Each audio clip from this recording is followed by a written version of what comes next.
देखो राम कृष्ण मेरे कैसे खेल रहे हैं और या कढ़ाइयाँ बन रही है। देखो संतों के लिए भोजन बन रहा है, खाना बन रहा है। सभी साधु संत महात्मा उनके लिए देखिए, ये हमारे भाई बना रहे सब लोग खाना। संतों का भोजन बन रहा है।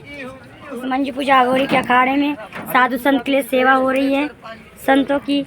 ये जो मेरे संत लोग मेरे भाई है, सभी मेरे अखाड़े में मेरे संत भाई लोग हैं, साधु संत महात्मा है ये सब।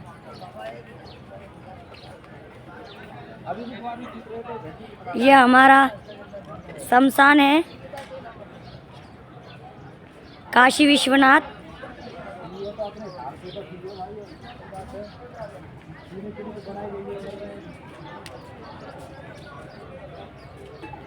ये गंगा माई है, गंगा यमुना सरस्वती तीनों लोग मिलने के बाद गंगा जी विश्वनाथ के पास अपन गंगा माई के पास आए। जो इसको क्या बोलते हैं, बनारस। ये बनारस है, बनारस की गंगा माई।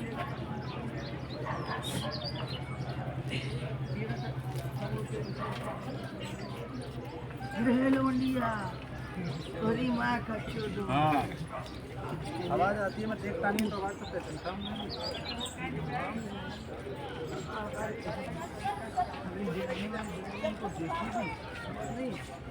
यहाँ पे आत्माएं जलती है। आज होली का दिन है। जो भी इस वीडियो को देख रहे हैं, आज की पूजा पाठ क्या होती है, संत महात्माओं की सेवा क्या होती है, ये सब दिखाया जाएगा। और आज होली का दिन है। होली के टाइम पे कैसी होली जलाई जाती है, होलिका कैसे मनाई जाती है, और एक साल के बाद जो तंत्र विद्या होती है, ये तांत्रिक क्रिया कैसे काटी जाती है। हर एक साल के बाद मौका आता है जो तांत्रिक क्रिया काटने का, जो तांत्रिक की देवी की क्रिया करी जाती है। तांत्रिक क्रिया एक महाकाली चंडी को, मरघटी को जगाने का क्या मालूम है, क्या अस्तित्व है, यह अभी किसी को जानकारी नहीं है। मरघट काली क्या चीज़ है ये भी नहीं मालूम।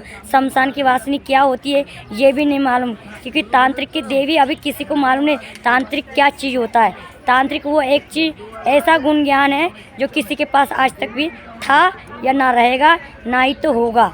जय माता दी। क्योंकि इस काम में सिर्फ पूजा अघोरी को मालूम है कि तांत्रिक की देवी क्या होती है और मरघट काली क्या होती है। मरघट एक सिर्फ शिव जी की, भोलेनाथ की पूजा एक अंग थी, एक अंश था, जो भोलेनाथ और माता पार्वती की बेटी थी। वंश का आधा अंग का मतलब भोलेनाथ का आधा अंग और आधा स्त्री का, जो मर्द और लेडीज़ दोनों, नर और अर्ध नारी अर्ध मर्द दोनों एक बन के नाए जब एक पूजा तैयार हुई थी। जो भोलेनाथ के शमशान में बिना पूजा के बिना कोई काम नहीं, हर एक चीज़ में पूजा चलती है, बिन पूजा के बिना कुछ। क्योंकि भोलेनाथ की जो नाग माता है जो उसके गले में रहती है वो पूजा ही थी, क्योंकि वो सबसे बड़े जहर थे, जो उसका नाग माता का पूजा ही था, जो पूजा ही बेटी नाम रखा गया। क्योंकि बिना पूजा के बिना कुछ, नाग देवी की पूजा नहीं करोगे तो तीसरा नेत्र खुल गया तो बेटा क्रोध बहुत होगा। क्योंकि नाग देवी, मनसा देवी, नागों की नाग महादेवी उन्हीं के गण थे। वो इस दुनिया में आ चुकी है। जो भी कोई परेशान तकलीफ करेगा इस बेटी को, उसका कभी भला नहीं होगा। और मेरी जो बात बोली हुई कभी कटती नहीं है, और जो मैंने वचन बोल दिया वो पक्का होने हैं। जय माता दी।